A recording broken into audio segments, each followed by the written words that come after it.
Fantastic. I'm going to get started because it's a couple of minutes past. I'm conscious that we haven't got masses of time, but thank you and welcome to everybody here today. So this is the first of our formal webinars that we're doing. We have already done a couple of meetings and some more informal meetings, but this is the first webinar format. So we would really appreciate some feedback at the end.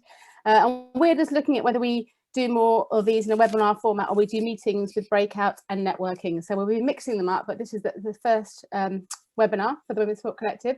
I'm not going to waste a huge amount of time on instructions because we've got lots to cover in the next hour and got some great content to share with you too. So the format for this session will be the first half is a presentation from Radojka Miljevic from Campbell Tickell. I'm sure I may not have pronounced that all right, but I did my best. Thank you, Rad. Thank you.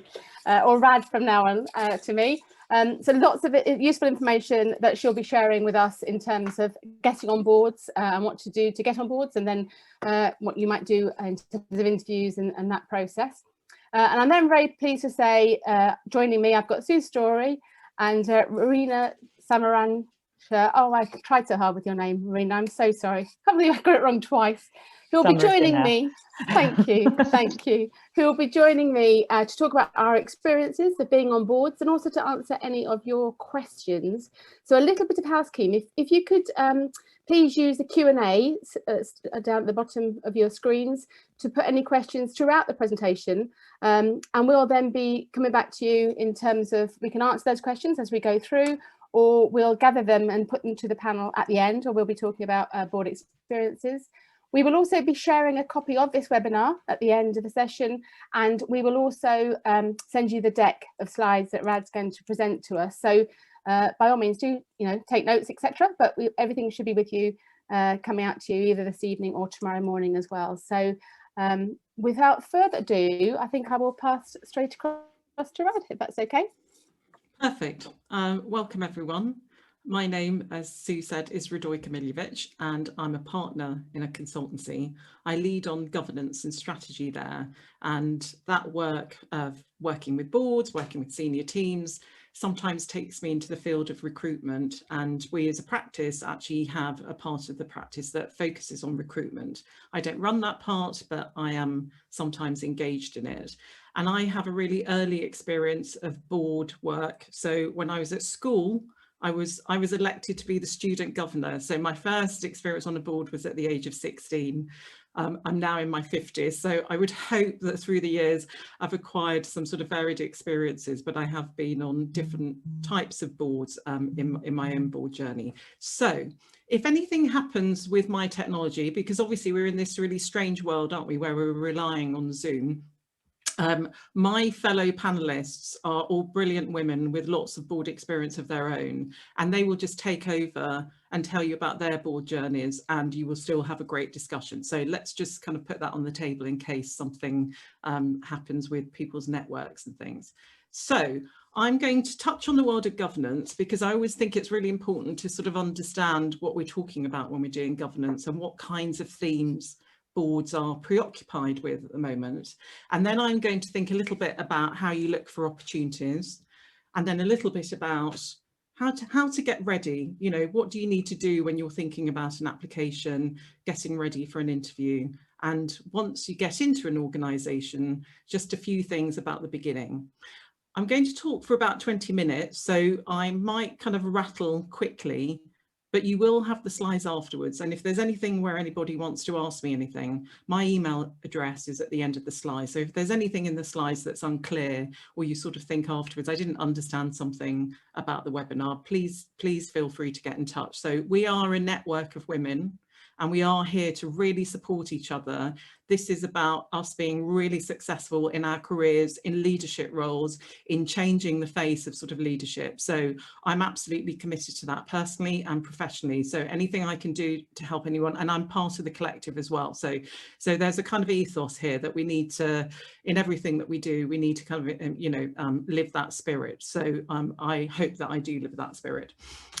Boards, why do we have boards? Well, boards are about sort of separating ownership from management. So they give the top of an organisation some form of independent assurance to other stakeholders about how that organisation is run, how it's sort of stewarded, And the people who are independent also bring a sort of hinterland of experience to decision making. So they help to chart change over time. So this is a really important thing that a board does that's different to the executive team. The executive team will get down into the valley, try and do some sort of firefighting, but the board is, if you like, sitting on top of a hill, looking across and saying, you know, where does the organisation need to get to in sort of 3 or 5 years time, and how do we set that direction? What do we need to do differently? So there's something, think of the board role as high level. It's not about getting into the valley. It's not about trying to get too operational. It's about charting progress over a longer period of time. When I look at governance and I look at what's changing, and this is important if you're trying to get on a board, there's been a real movement in the not-for-profit sectors towards what I call professionalisation. And what I mean by that is that, you know, in charities, in sports organisations, in social housing organisations, sometimes what we've had is a lot of enthusiasts on the board, but not necessarily people thinking in a strategic way, thinking in that sitting on the top of the hill, looking across to another hill, not necessarily being strategic, being much more operational and having very operational experience. Those sectors have been changing. Codes of governance have influenced that change. So we're having what we call sort of skills-based and competency-based boards. So you need to think about that when you're thinking about your application, and I'll come on to that later on. It also means that recruitment has become much more professional. So it's rare these days that you get onto a board because someone says, oi, do you want to come and join my board? And actually, you know what, that wasn't great for women in the past. That was often about men's networks and people choosing other people in their own image. So there are positive things about the professionalisation of recruitment. But it does matter that you think about sort of joining a board almost as though you're applying for a job. You need to kind of apply the same sort of conscientiousness and diligence around how you're looking for roles and applying for them as you would for anything else. Okay. Board meeting times often used to be in the evening in some organisations before. We're seeing a drift towards sort of daytime meetings, so that may influence the organisations that you're thinking about joining. We're also seeing under COVID a slightly mixed menu of meetings. So I think in the future what we'll have is some meetings in the room and some meetings online. And again, this may influence how you start to look at opportunities. You know, where do you want to travel to? How often will you need to travel? There are some sectors where board payment operates. I mean, it's still a minority sport in the charitable sector, but the social housing sector does tend to pay board members. Most charities, other charities that aren't social housing organisations and many sports organisations won't pay people. So think about, you know, this if it's your first role, you're probably not going to be paid. It would be hard to jump straight into a corporate sector role, for example, that's paid with no board experience. So think of your first role as your sort of starter role. This is about getting on the non-exec ladder in some way. Sectors will sometimes get very uptight about certain skills, or very focused on saying, actually, you know, customer service skills in a digital environment. I could probably go into every sector and they'd be saying, oh, we'd love to have customer service skills in a digital environment. We'd love to have business transformation skills. We'd love to have organisational development skills. You know, so sometimes if you have some kind of niche skills, you'll suddenly find you're in demand across sectors. That doesn't mean that boards don't need people with other skills. You know, a board is kind of complement of diverse skills, experiences, backgrounds. Whatever skills you have, they will be of value if you can make sure that you're operating at the right level as a board member. As I said, COVID-19 may change how some organisations look at people in their locality. So sometimes in the past, we've had organisations say, oh, someone needs to live within, you know, an hour's drive of our offices. Well, the reality in the future may be very different. And you may know this anyway as employers, that employers are beginning to think differently about, you know, do we need to employ someone who lives in the locality? They could be living at the other end of the country, because actually what we found is that everyone can work in a remote way in this new environment. So there may be some things when you're looking for roles, just being really clear about what are the expectations of the organisation. There's a drift or a movement towards what I call values-based leadership. So the loss of public trust in some organisations means that when they look at not-for-profit sectors, they're looking for a sort of standard of integrity and values that they would believe comports with the purpose of that organisation. So it's almost as though the bar is higher, and we're seeing alongside that social movements, you know, movements in society, Me Too, Extinction Rebellion, you know, the death of George Floyd, and the Black Lives Matter movement, they're changing some of the conversations in governance. So increasingly across sectors, I see boards thinking about their environmental responsibilities, their responsibilities to other stakeholders, and their responsibility to respond to these social movements. So particularly, you know, in recent months, Black Lives Matter movement has made boards do some real soul searching about how undiverse they are, about how they understand things about the inclusiveness of their culture and their workforces. And it's changing some of the conversation. The conversation has become much broader than, are we a diverse board, to what is it like for people to work in our organisation. So I think it's helpful to understand this kind of swirl of things, these trends, these kind of zeitgeist things in the world of governance. Safety is also a theme across sectors, whether it's about safeguarding in some sectors, or whether it in the housing sector, it's about sort of post-Grenfell space, about, you know, the right for people to be safe in their homes. And then accountability is also a very strong theme across not-for-profit sectors. So whether that's accountability to beneficiaries and how you make public how you work as a board, or whether it's accountability to sort of residents and other sort of service users. So these are some of the themes that are swimming around in the world of governance at the moment. Okay, I'm going to move on to why joining a board. And, you know, why would you want to join a board? What's in it for them?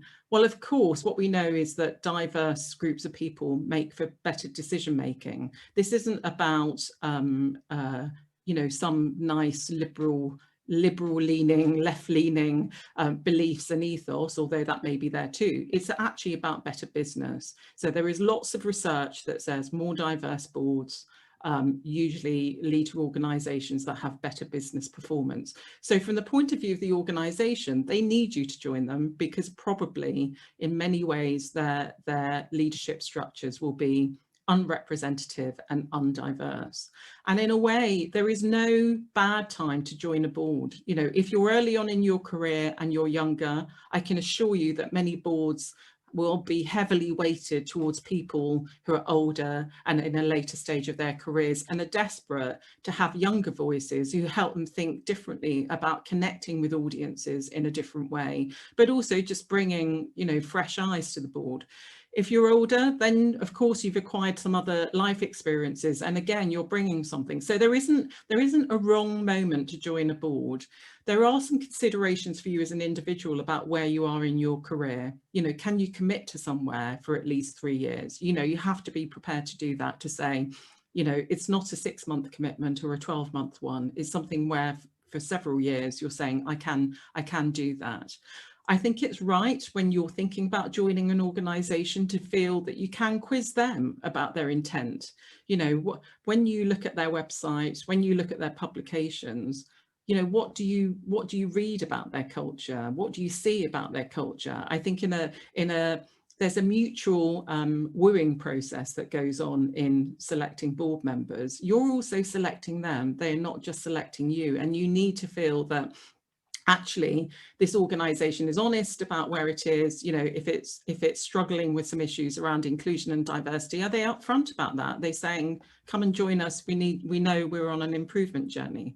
So anyway, wherever you are in your own career, you will have a rich hinterland, and don't see that hinterland as only your sort of professional experience. There is probably lots in your personal experiences that is relevant and that you can bring to the board. You know, this is about you as a rounded individual with beliefs and values and other experiences and professional experiences and some skills. And you need to make sure that in some way you're bringing that, and you're sort of shining in the opportunity that you have when you're put in front of someone.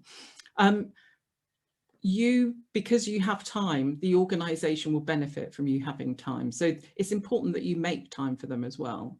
And I think a real thing that they get from new people coming in is a kind of a refresh of that energy, of the drive around wanting to make a difference. So from their perspective, they should want to see you, they should want to have lots of applicants, and they should want to have a very diverse group of applicants.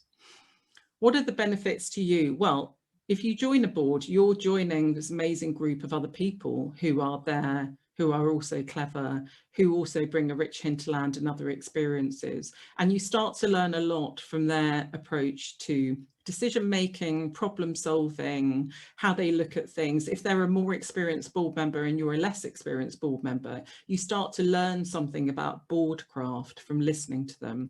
You start to understand something about how to ask really good questions, you know, how to sometimes reposition yourself. You know, some great board members that I've learned from, I've, you know, sometimes stopped in a debate and said, hang on a minute, what's the board's role here? What are we trying to solve here? What's our responsibility? So there are lots of things that you learn from just sitting around the board table and engaging in the process of reflection, discussion and decision making. You will also broaden your networks. I know many people who have joined a board, met other people from other backgrounds and experiences, or they've joined an organisation that wasn't necessarily within the sector that they're operating in, and they've ended up moving sectors as a result of that, because they've had that exposure to different types of conversations, different pools of people, different networks, and said, oh, I really love this, I actually want to move career. So you start to broaden your networks, you have a richer list of contacts. You will touch the different high level bits of running a business. You know, being on a board means that you're involved in setting strategic direction, in aspects of sort of leadership, in aspects of organisational development, in aspects of marcoms, of finance. You start to develop the range of your knowledge and your skills. And it's important to know where you need to do that as well. If you sort of feel, I'm not a numbers person, it isn't okay to sit on the board and say, I'm not a numbers person. Your responsibility is to say, I need to kind of learn about that stuff, and this is an opportunity to do it. And actually, here's an organisation that's going to help you do it. So this is another advantage, that in a sense, they will feel a responsibility to help you get to the right threshold.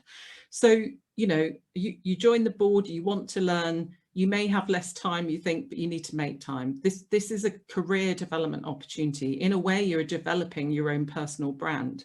You know, you will be associated with that organisation. That may give you profile, that may give you status, that may develop other networks, contacts and opportunities for you. And you will also develop some of the skills around how you interact with the other people around the board. They are your peers. So it's a different, you know, if you're used to running an organisation somewhere else, well, you're not running the board. You know, you're having to work along some other leaders who may have just as kind of strong views about things as you, and you're having to sort of recalibrate. How do I sit in this group of leaders? You know, how do I behave? How do I know who I am? How do I evolve some of my sort of collaboration and team working? So lots of benefits to you in joining the board.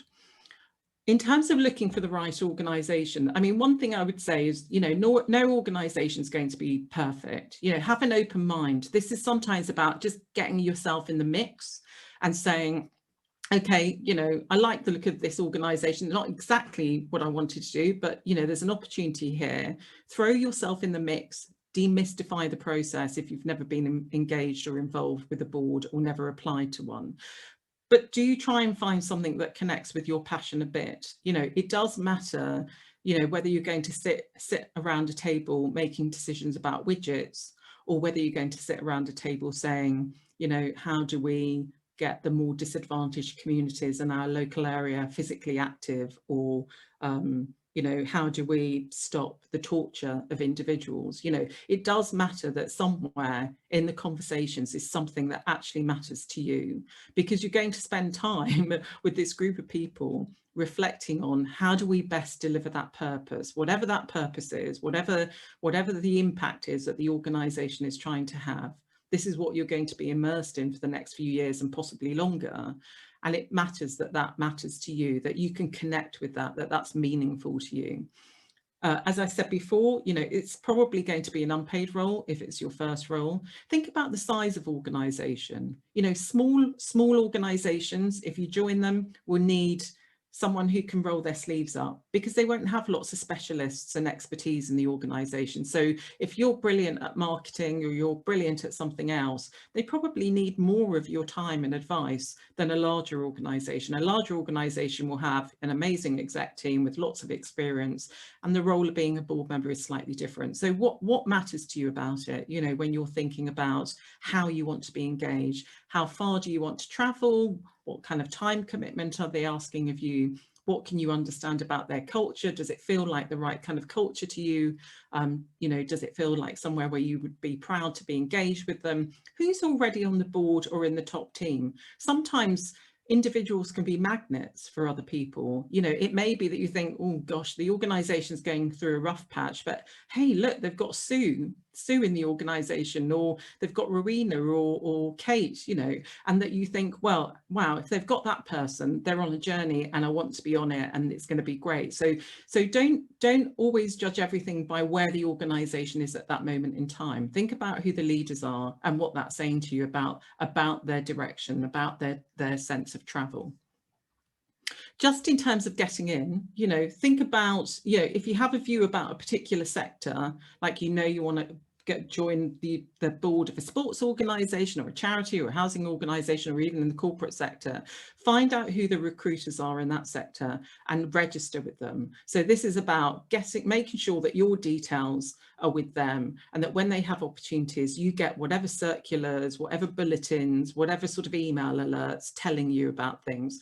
And look in other areas. You know, I've listed some things there. I won't go through those now, but you can sign up with different organisations to make sure that when they're advertising non-exec opportunities, they will come to you. So in terms of getting in, make sure that your profile, so I will tell you that a lot of recruiters now look at LinkedIn. They use that as a search tool. So if you want to get on a board, you need to make sure that your LinkedIn profile is kind of board ready and kind of signals that you are looking for non-exec roles.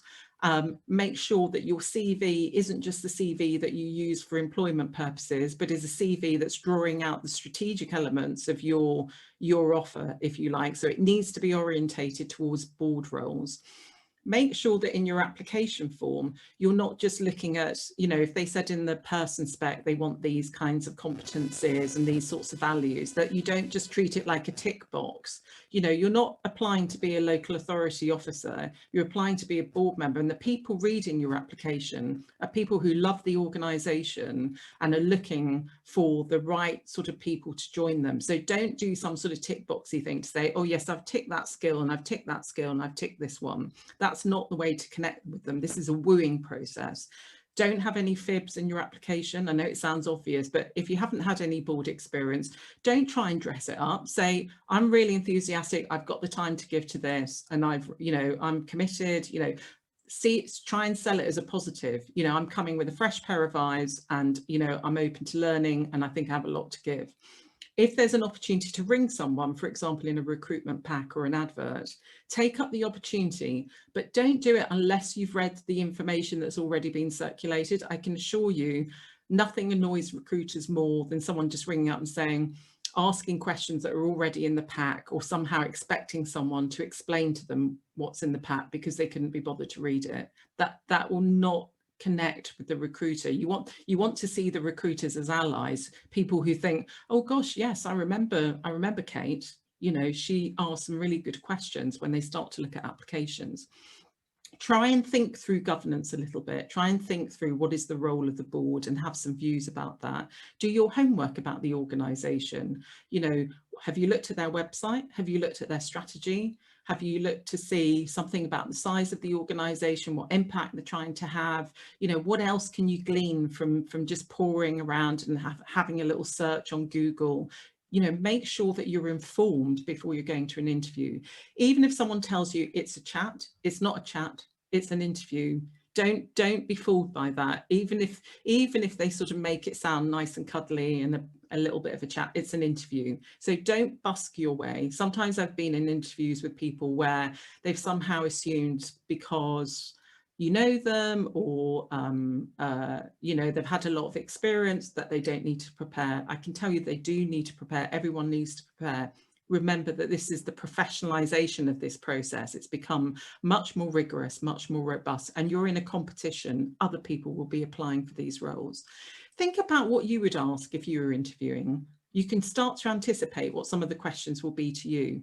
And if you are in an interview, make sure, A, that you're really trying to answer the questions. I know it sounds obvious, but often people start to go off on tangents, and try and use examples. Think beforehand, you know, are there issues or challenges I've overcome? How can I bring that into the interview in some way if the right question comes along? Before you go to the interview is not the moment to find out or try and explore what kind of leader you are. You need to come in oven ready. You know, the chicken needs to be ready to go in the oven. This isn't the moment to start kind of plucking it and all the rest of it and trying to sort of think about things when you're sat with a group of people in front of you. So reflect on what are the values and beliefs that really matter to you. Think about what you're bringing. What is my offer? What's unique about me? What about my experiences? What will be special about me? What am I like in a team? What's my kind of style of leadership? Have thought through those things before you're sitting in the interview situation. It isn't the moment to try and work it out when you've got really sort of limited time and you feel under pressure. Think about what will help you stay in your lane if this is your first board role. You know, it's common to ask people who have never had a board role, you know, how will you make sure you don't step into the executive space or the staff space or get too operational? So think about what will help you do that. Is it a buddy on the board? Is it feedback from the chair? Just make sure that you're anticipating the kinds of questions that will be predictable. Make sure that you are addressing why them. My heart sinks if I interview people and I say, you know, why do you want to join this lovely organisation? And then they say, well, I was kind of looking around for some roles and I didn't get this and I didn't get that. And you sort of think, no, you know, I'm sat here with board members from this organisation who want to be wooed. They want to feel that you've connected with something about the organisation, that it really matters to you in some way. So think about why them. You know, this is, I don't mean be inauthentic. It may well be that you've applied for other roles, but at this moment you're applying for this role and you need to connect with why. Make sure that you talk strategic. And what I mean by that is, again, it's about your due diligence. Think about the challenges in that sector. What's going on? You know, what's going on with the kind of funders, or, you know, if it's Sport England, what's their longer term strategy? Have you listened to what the chief exec's been saying? Think about the operating environment. What's challenging around this organisation at the moment in terms of money, society, the people that it serves, need, staff, you know, have a sense of what some of the challenges and what some of the risks are for them, so that you can contextualize them in a wider framework.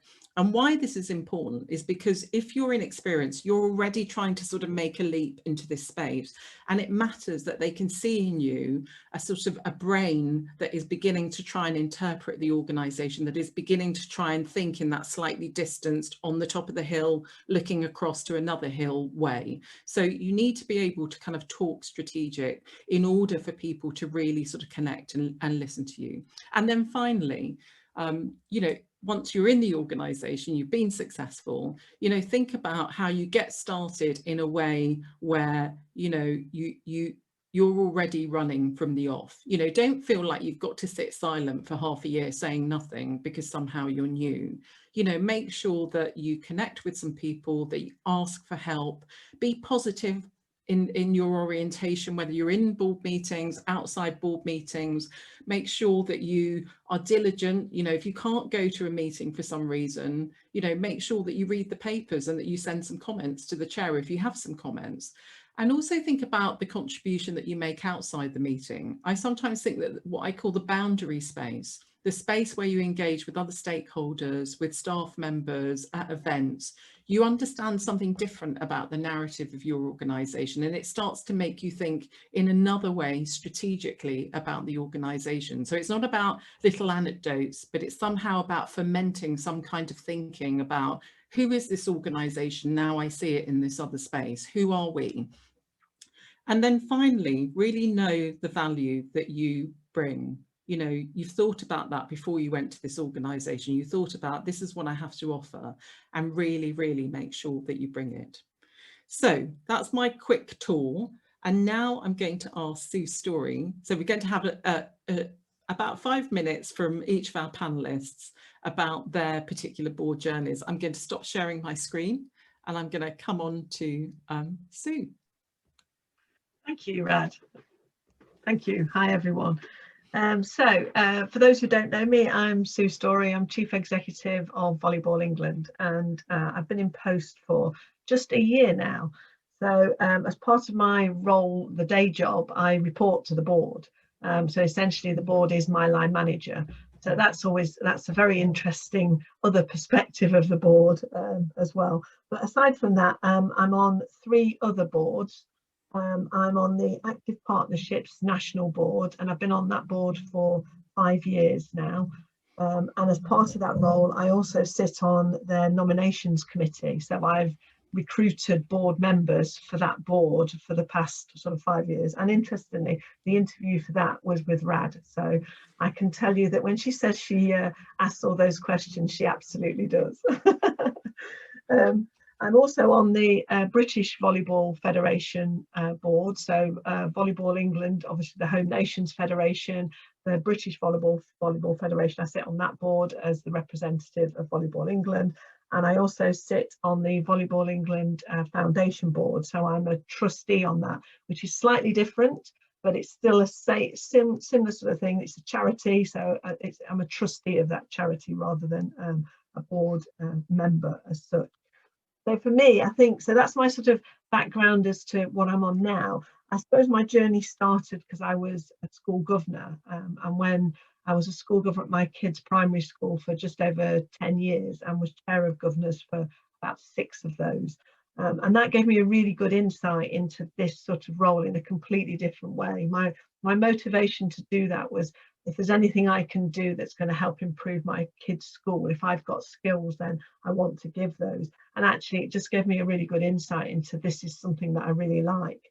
And I guess for me, there's 3 reasons why I really like it. One is, as Rad has already said, it's absolutely about building your networks and your contacts. And I just met some amazing people on every board that I've sat on. And it's fascinating to listen to their journeys and to their perspectives. And when we're discussing something, they come from a completely different perspective. And that's always really interesting. The second thing is I love making a difference, and I love that part of it that's about improving something. So the discussions you're having is making things better. So I always think, you know, if this organisation is in a better place when I leave after my 3-4 years or whatever it might be, then, you know, that's a really good thing from my point of view. But that's also about, as Rad said, it's something that you care about or are interested in or want to make a difference to. And the third thing is that just that personal experience of being on a board, I really wanted to experience that, and I like it. And frankly, if I'm absolutely honest, I like it because I'm really nosy, and I love hearing about what other people are doing or talking about. And being on a board gives you that great opportunity to get in there and ask lots of questions and really understand what's happening in a different sector, a different organisation, something that you don't know anything about. And my advice is ask lots and lots of questions. There is no such thing as a daft question. If you get onto a board, please ask them, because sometimes, you know, frankly, there's a group of men sat around the table who don't understand what it is that they're talking about and won't ask the question because they don't want to look silly. And you ask the question and everyone goes, oh, thank goodness somebody asked that question. But it's also about really getting into that detail. They'll present, and I know now because I present to my board a report or a set of figures or whatever, and then somebody asks a question, I think, oh, I hadn't thought of that. But that's brilliant, because that's exactly the sort of role that a board needs to play. Ask the awkward questions, to ask the things that nobody else has thought of. My favourite question on the board is, what's the problem we're trying to solve here? Because it's so easy to get into, is it operational, is it this, is it the other? But actually it's, you know, board role is, as Rad said, very much about being strategic. So I love it. I'm fascinated with it, and I definitely see a few more years time in a CEO role, and I could see myself doing that whole board portfolio stuff because it's just so interesting. That's me. So I think I'm handing over to Rowena now. Yep, thanks, Sue. I'll go next. Hi everyone, my name is Rowena Samarasinha. For those that don't know you, they don't know me, I've spent most of my time in the international side of sport, but set up my own commercial consultancy last year. My motivation, I guess, for joining a board is slightly different, I think, from the rest of the panel. I'm a commercial sports lawyer, and I was fortunate to have worked on some of the biggest global sports properties very early on in my career. And I'd negotiated some pretty groundbreaking deals, and I got to the stage where I just wondered what next, and I wanted more, and I also wanted to make a difference. So I actually did an MBA and started looking at more commercial roles. But then what I actually thought about was continuing in the job that I was doing at the time, but exploring the NED role. I thought it was an interesting opportunity to keep doing what I was doing, but also expand my experience into the business sector to create somewhat of a unique skill set. And then also I wanted to get more involved in the development of sport rather than just being on the money side of the business. So I actually applied and interviewed for a considerable number of opportunities to begin with. I actually used UK Sport have a weekly list where they send out a lot of the sports focused roles. And admittedly, I did apply for a lot of the glamorous sports boards and major events roles. And I found I had two major issues at the start. One of them was, while I had quite an established profile internationally, I was still a relative outsider in the UK market. So that networking piece I found was so important, and why collaboratives like the Women's Sport Collective are so important, because although the recruitment processes are very, very robust, it's still often you get told about something, someone will say, oh, we're looking at this opportunity, and you'll sort of hear about it in that way. And also I was lacking board experience. You know, I'd often found myself getting to the last round of interviews and the other person had more experience than me. So I started to really work on my profile, like Rad mentioned, really position myself and focus on the work I'd done advising boards, advising C-suite. So really accentuating that although I hadn't sat on a board, I'd worked at that level and I was really experienced on that. When I was looking at boards, it was also a time when the legal skill set was becoming much more important. The code of governance was coming into force. There was a focus on good governance. So a lot of boards were lacking in legal. It's funny because I was recently contacted by someone who said that they'd thought of me back in 2015 for a board role. And I said, I wish you'd asked then, because I was really struggling to get that first role. But yeah, I would say it's really good to focus on what you can bring that's unique to a board, because they will try and broaden their coverage to make sure they've got everything covered, and that's where I saw an opportunity for myself because of my legal background. So my first break into a board was with CIMSPA, which for those of you who don't know is the Chartered Institute for the Management of Sport and Physical Activity, and it's a professional development body for the sport and physical activity sector. And at the time I joined, it was a much smaller tier 1 funded organisation, and it's actually become now tier 3. So I've actually joined them at a time, I've sort of worked with them through their journey as they've become quite a significant organisation. And at the time they needed a legal capability, and then they were also interested in my unusual international focus background. I'm sort of the only person not from the leisure sector, so I very much come from the sports side. And it was the perfect opportunity for me because my learning curve was so large. It was my first board role, but also my first sort of experience of the leisure sector. And yeah, as everyone said already, I asked questions all the time. You know, nothing's too stupid, nothing's too silly, because I knew I was learning. And I was actually involved in 2 major projects right from the outset. So I was actually thrown in at the deep end right from the start, but that really helped me get to know the organisation. I then also joined a private leadership advisory called Equida, which is a company that focuses on diversity and inclusion as an advisor. And then I started to look at opportunities around sport actually. But that was also when I decided to set up my own business. So when you become self-employed, you realise that NED roles take up valuable revenue generating time, and then it becomes a big question of time management. So the thing I would say to you is it's really important to ensure that you select the right opportunity for you, because as Rad said earlier, that most terms were 3 or 4 years. So it's quite a significant commitment, and you can't just change your mind halfway through when perhaps a role that you really want appears. So I was approached by the Professional Squash Association last year, and we had a few conversations, because actually it was a sport for me that was really interesting. It was a really interesting phase, commercially as well. And I felt that that would be the right fit for me. And then I also was appointed to the National Sports Council of Sri Lanka this year. And again, that was something I've been working on for about the last 5 years, lobbying 3 different sports ministers. And so that finally sort of came into fruition, but everything sort of happened at once, which is why I now actually have a board strategy. So I make sure that I know what opportunities are coming up, and I understand which ones I really want. I make sure that the roles I'm looking for are going to enhance my career, and also the direction that I want to take my career in.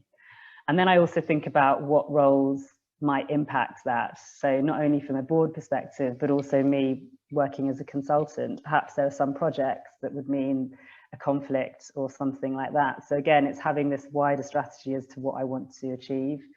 And then the time management piece is so important, because you actually only have 18 days a month, I think it works out. So it's obviously you've got to take into consideration if you're in full-time employment, but when you're like me, you're self-employed, it's really important to understand that if you're giving a commitment of 2 days a month to an organisation, that takes out a big chunk of your time.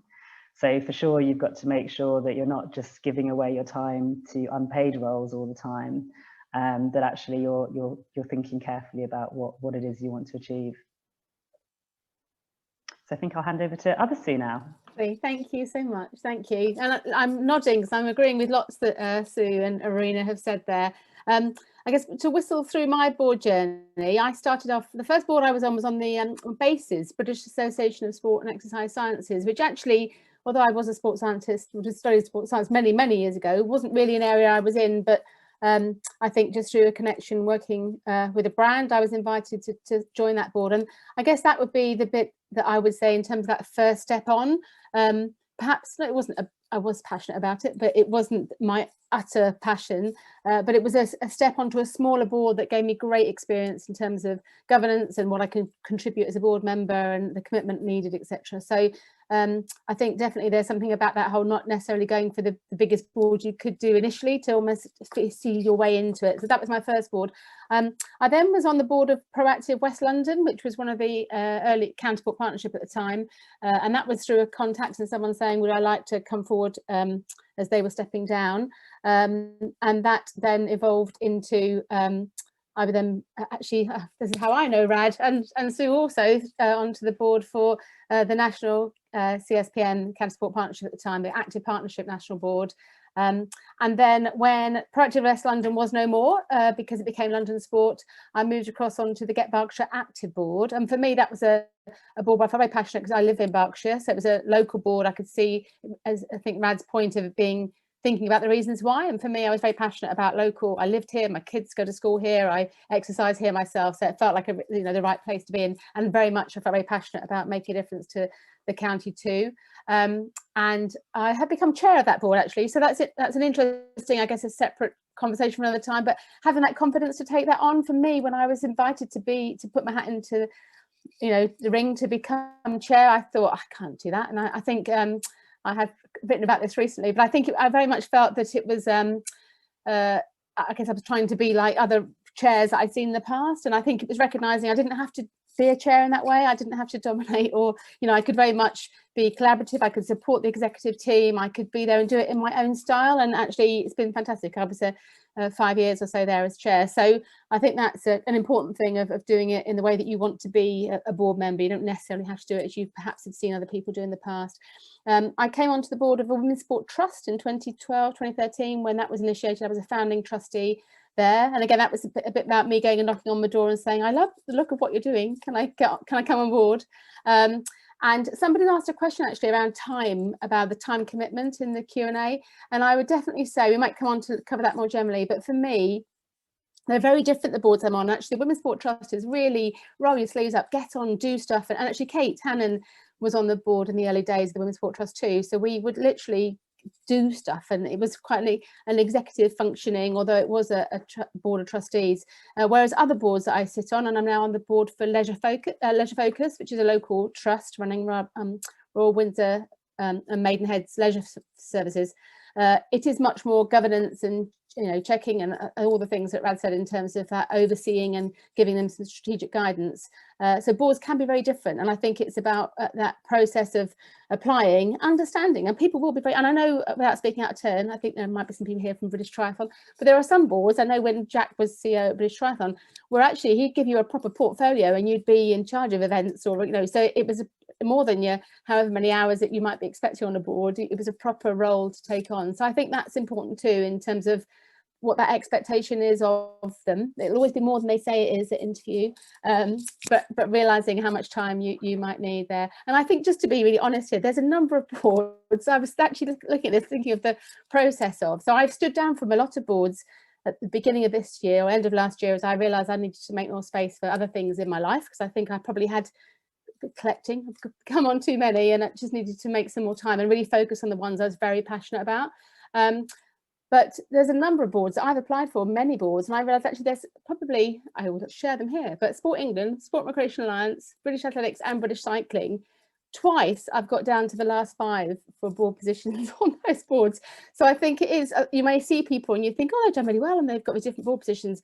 I have applied for boards in that, and there'll be others besides those, but those are the ones where I've got down to the last 5 twice and not got on their boards. So I think recognising, even though you see people on boards, actually that may have taken time to get that process and to get to where you want to. And my final thing, because I think Sue and Rena have covered lots of the things I would have said, but I guess there's that recognising as a board member, you are that ambassador that I feel when I'm out in meetings, and we're not out anywhere now, are we? But when I'm out representing and talking to other people and networking, I always feel like I'm slightly representing the Women's Sport Trust or Leisure Focus or Get Berkshire Active. So I think that role as a trustee of all the stuff you put internally in facing to the organisation, but you also are the face of the organisation when you're out and about, and bringing a different perspective into to board meetings too. So I don't want to spend too much more time, but I guess that's a bit of my journey. Thank you, Sue.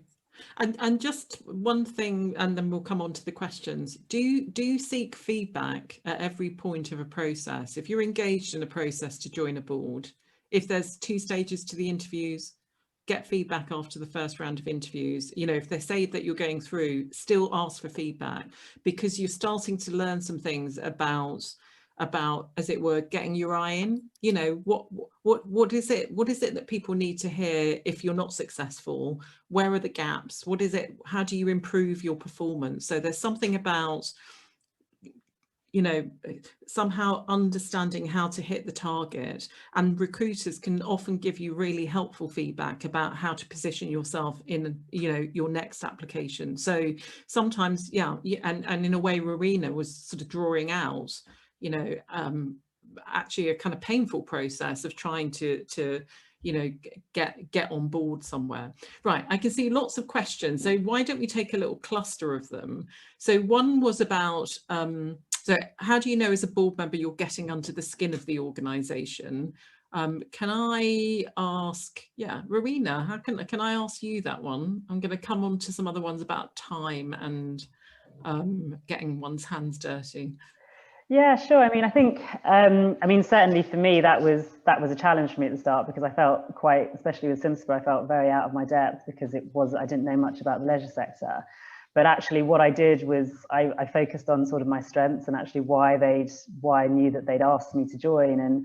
And that's where I sort of volunteered for sort of the projects where I knew I could make a difference. And one of those big ones was the amalgamation of reps. It was so much confusion in the sector, and I'd been so aware of that coming into Simspur. I'd been like, there's reps, there's Simspur, like who's doing what. So I was actually able to bring my sort of knowledge into that, and actually it was really helpful, because and then also having sort of the legal background sort of as to how we could structure the whole thing.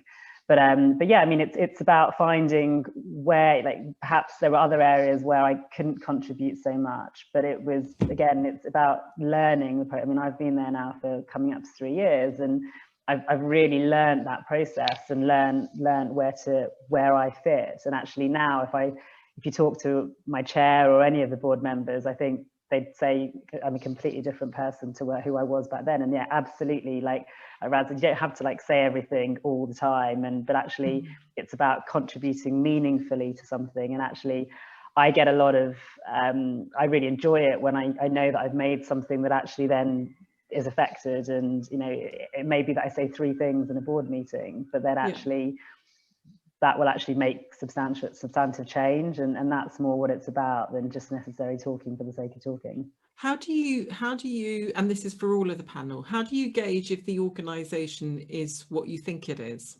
You know, there's always a kind of conundrum, isn't there, from the point of view of sitting on the board about, you know, I'm seeing these papers, are these a kind of portrait of my organisation or not? What's Sue's story and Sue Anstey's, what's your experience of how do I understand this organisation? How do I make sure that my understanding, because you can't go around and kick every tire and touch everything, can you? It's interesting. No, but, oh, sorry. You go ahead, Sue, you go ahead. Thank you. But for me, I think it's about collaboration with other board members. You know, we're in this together, we are a team. And actually, Sue, I know Sue will nod, because there was times when we were both on the Active Partnerships National Board where we'd be ringing each other and say, do you think that makes sense? Am I missing something here? Because I think there's a bit missing in this report. And then you get that reassurance from other board members away from the board meetings that, you know, actually there might be a bit more to this, or somebody say, oh no, it's okay, because last year we talked about this and this, and that was all covered. Right, okay, that's fine, I'll get back in my box.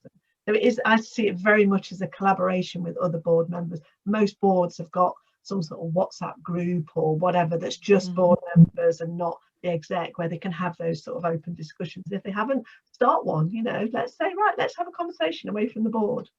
I think I was just going to say this. I had a board meeting this afternoon, actually, by way of coincidence. I've forgotten that. But one of my questions to the CEO there was to reassure him to please be honest with us and to make sure we don't just hear the good stuff, because the papers look lovely, but I know there's other stuff going on, and to make sure that they use us. So almost like encouraging them to know that is what we're there for. It's not just to see the kind of positive elements of it. And I think what's very useful for me, and again, it's about time and the commitment, isn't it? But with Get Boucher Active, I would spend quite a lot of time to go in to the Bisham Abbey, which was handy, is that helped choose someone local, but to go and meet the team and talk to the team and understand more of the functioning of the organisation. I think it is easy, and I guess it's about time, isn't it? It's just to rock up on once a quarter and look at your board papers, and not to be superficial, but not to get into you can't get into all the detail, but I think talking to some of the staff and also being seen to be supportive of as well. But that was hugely valuable for me, just to, and even now with Leisure Focus, go and walk around the centre, talk to some of the staff on the floor. You know, you can find a lot out that then adds value to your next board meeting too. Yeah, and just to add to that, I was just going to say, absolutely, I think interaction with the executive is so important. Like, I trust my CEOs implicitly, and actually I trust them to paint an accurate picture, and not just, like Sue said, not just tell me the good news. And I think that relationship is so important, and actually for your execs to feel comfortable saying, okay, do you know what, I'm going to come to you because I've got this issue, and I often have pre-meetings with the execs before the board meeting if there's something specific that we'll talk about, so that I'll almost be aware of it before the board meeting. But just to have that relationship, I think, is really important. So getting under the skin is partly about building a culture of openness where bad news or niggles or concerns or anxieties or aspects of poor performance can be set out without people overreacting, but having a kind of receptive environment to say, okay, how are we going to address this? You know, is that the kind of cultures that you've all been sort of engaged in? Yeah, okay, let's take a couple more questions. So there's something here about confidence. How much does confidence, I'm going to come back to the one about sitting in the chair seat, how much does confidence fuel success when applying? And when you're in the role, does that require confidence? Have you all been on different confidence journeys in your board journeys? Let's hear a little bit about those. Sue Story, let's start with you. Yeah, I mean, I suppose the obvious thing is feel the fear and do it anyway. You know, sometimes you've just got to sit there, take the deep breath and ask the question, open your mouth and say something. And that's, you know, there's loads of times when I've done that and thought, oh, that sounded ridiculous. But actually, you've just got to keep going and keep going and keep going. And people will learn what skills you bring in. They'll learn what value you bring to the organisation. So it's, you know, that just fake it. Fake it till you make it, as they say. It does develop. Experience is the thing that will give you that confidence more and more, but when you haven't got it, just go for it. Is Sue Anstis, was that your sort of experience as well? Yes, That very you much step so. into performing in a way, whether you feel confident. Yeah, and actually, you're also right. As soon as you've done one meeting, or you've attended, or you've met some of the board members, I think the hardest part is probably coming onto a board where you're the new, even if, especially if there's not a whole cohort of people coming, if there's just you're the new member or one or two members, and everybody else seems to know the terminology and the sector and the landscape, and that can be. And again, as Rowena is saying, I feel I don't want to open my mouth because I might say something that's been discussed at the previous meeting, or everyone should know that. So I think there's groundwork. There's lots of work to be done in terms of, obviously, reading your board papers, but to look deeper around the organisation and the entity, and to research in that way. So I think that brings confidence too. But it doesn't take long. I think it doesn't take long to be at a board meeting, you know, one or two board meetings, and you suddenly feel, oh no, I do feel like I understand what's going on, I can make a contribution. But definitely, I think there is that level of just kind of finding that confidence. And I think it's a bit of it's what kind of board, that relaying to the whole being chair, what kind of board member you want to be too. And I think I remember speaking out of turn, but being at a networking event and chairs talking about, oh, I've sacked my CEO and I'm getting rid of these board meetings, I'm reshaping them. I've never felt that was really my role as a board. I mean, and it might be in a softer way that the boards I've been on haven't been perhaps so massive entities and organisations, but actually it's about being supportive of the exec team and helping them to do better and helping the organisation to do better. That's kind of my goal, rather than a power, you know, in terms of being a powerful chair in that way. And while I've got you, Sue, making the move from board member to sitting in the chair seat, and I'll come to Sue and Rowena about whether they've had that experience, but you've had that experience. What influences when you're ready for that move from?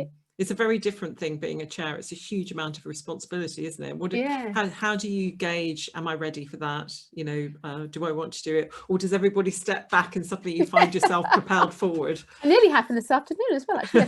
I sat on my hands. No, I was asked, and I was shocked at the time. Why would they ask me? Why did they not ask other board members? And actually then when I spoke to other people and they said, of course you can, you know, there's no reason you wouldn't do it, you know, as qualified, or if not more so than others around the table. So, but it was right. It was a step up. I would say, actually, I think it was the Campbell Tickell governance webinars I listened to at the time in terms of how to be a good chair. And I think that's one of the things, is recognising it isn't a skill set we have naturally, or it's, you know, innate, to know about governance and to know about how to manage a meeting and how to, it's just the whole process of minute taking and making sure everyone's involved and so on. So I think I learned a lot. So I think you did some board reviews for us, Rad. I like to think I learned a lot. But recognising in that process, I'm going to be a chair, but I've never been one before. So it is a process that I will learn. I was very lucky to have a very supportive CEO that helped me through that process. But actually, it's a learning. You know, it's a learning. I love learning. I love not knowing things and going out and learning them. And that's what this is. I just think it's accepting you're not going to come to it as a finished article. You are going to need to learn. And maybe making that move from board member to sitting in the chair seat is also actually that your peers will give you some signals sometimes to say, don't you think you should become chair, or don't you think you should apply for that role somewhere else? Rowena, have you had some experiences of that kind of shift of position? Yeah, so actually, funnily enough, I'm looking at a couple of chair roles at the moment, actually, and again, it is that whole like, oh my goodness, can I do it thing, and actually with my boards, they're super supportive, and actually I'm going to be chairing a few of our meetings over the next few months, sort of in anticipation. But I think also to go to Sue's point, like just because I've never sat in a chair, like especially being a lawyer, I guess I've often presided over meetings. I've been sort of responsible for, especially negotiations, which can be pretty nasty at times. You know, I'm used to that sort of in between, sort of managing everyone's role. So there are ways in which, even though you haven't done something specifically, you may have been in a situation where you've had to perhaps temperature check, calm down a situation, or just manage. You know, you only have so many hours in a day in a meeting. So yeah, it's about, again, believing that people wouldn't put you forward for that if they didn't think you were capable, and then actually then doing the work around that to make sure you can do it when the time comes. How, Sue's story, how do we get the balance right between the high level role and the let's roll our sleeves up and help a bit? How do we calibrate that? That is tough, because particularly if you're in a small organisation, as others have said before, that there are times where they just need help and they need somebody to roll their sleeves up and help. I suppose the question is, for me, it's about setting those boundaries out early on. So as a board, we should have defined our purpose. We should have said, these are the things that we're going to get involved in. There should be a document, terms of reference or governance documents that cover this at a high level. But I think it's worth having a board discussion around, well, what do we believe are the areas that we think we should get involved in, and what do we believe are the areas that should be left to the executive? And that absolutely is a conversation with the executive, the chief exec, to be involved in those conversations. Because for me, I think once you define that in advance, it then becomes very easy when you're faced with a situation where they need some help. Is that, is it helping? Right, that's fine. But there's other times where, crisis is looming, and this COVID situation has been a good example of that. I'm sure many boards have wanted to make more decisions than perhaps they, what's an operational decision when you're trying to deal with a global pandemic on a board? It's very difficult to say, right, this is now, we've got to just leave this to the CEO, or we've got to roll our sleeves up, we've got to help out here. So I think, it's again comes back to collaboration, but for me, it's about laying those foundations early and having those discussions about what do we think are the things we should get involved in. Maybe there's also something, if the organisation isn't tiny. So I once chaired an organisation that had something like 4 members of staff. So you've got to be realistic, and a bunch of volunteers, that actually if there's a fundraising bid, you're probably going to be helping with writing some of it, because you haven't got the depth of expertise and you can't afford to buy it. However, in slightly larger organisations, I would think of yourselves as mentors. So in a way, the use of your expertise outside the board meeting is more like someone wanting to run something past you to say, I'm working on this paper or this strategy, how does this land? Does this feel right? What have I not thought about? And building a relationship of trust based on where your skill set is, where they can approach you and you're open to being approached, to be a sort of sounding board, to be a kind of mentor of some kind. So, I mean, obviously all of this depends on the relationships in the organisation and not crossing over, upsetting chief execs and all the rest of it. But there is something there about, it's a form of getting your hands dirty, but it still feels like it sits the right side of the line a little bit. What about sort of time commitment? So I kind of heard, whatever they say, sorry, add a bit more. Is that our general experience, that it's probably more, it's never less than and you can't sort of wangle your way around that entirely? Everyone's kind of nodding. Does someone want to say, one of my fellow panelists wants to say something about their experience of, how much time is it each month, do you think? Give us an example of one of your boards. For me, I suppose sitting on 3 boards and then reporting to my board, I would think I probably do spend half a day, a minimum of half a day a month per board. That's the absolute minimum. As you get near board meetings, it'll be a lot more. I think that will change if you're not travelling to board meetings, although then a lot of board members used to read all the papers on the train on the way to the meeting or whatever. But I think usually it's half a day to a day a month, really, that you need to commit to it. But if you really want to, then there's usually so many opportunities to give an awful lot more than that. And actually being able to hold back is always my challenge, because I could just offer and offer and offer, and say no then becomes a problem. But if you're interested, then you find the time, actually. Yeah. We've got a question about contacting the recruiter before. So someone, Sally Dalton, specific role in mind, they're not using a recruiter. Would you recommend trying to contact a member of the board directly before applying? I think I would maybe. It depends. If they're not using a recruiter, I'm sort of not sure what the process is. Is it an open recruitment and they've given details, or they just haven't given any details and you just need to apply? I mean, I can't see anything wrong with contacting a member of the board. You know, in a way you're trying to find out about the organisation. Sue Anstis, I think it's probably, it's the CEO or the chair. I've been approached a lot on those things, and I think, because I think not every board member, it's not right to just randomly approach a board member. I would imagine, or to do it first through the chair, who might then introduce you to a board member. So there's no reason they wouldn't want you to go and talk to somebody. I think it's good to show initiative that you want to talk to somebody. I might make that approach through the CEO or chair. Yeah. Or if there's an advert and there's a kind of email contact address, I might sort of email someone and say, I'd really like to talk to someone about the role. Could you direct me to the right person? But then make sure that you've got something proper to ask them. You know, don't, yeah, as I said, make sure you've done the bit of homework first. You know, it might be about the demands of the role, blah, blah, blah. Any other questions? Kate, is there anything else that... I think we might be near to the end of our time, actually, and I can see that probably we'll start to lose people now because we're just past 6 o'clock, aren't we? So, Sue, can I hand back to you? Lovely, to say... yeah, thank you. Yeah, thank you. And thank you to everyone. And I'd like to say a huge thanks to Rad, because she very kindly offered to give her time to do the session, and it has been hugely valuable, really, very much so. And also to Sue and Arena for your time too. Both. First two I asked and you both said yes, so thank you so much for that.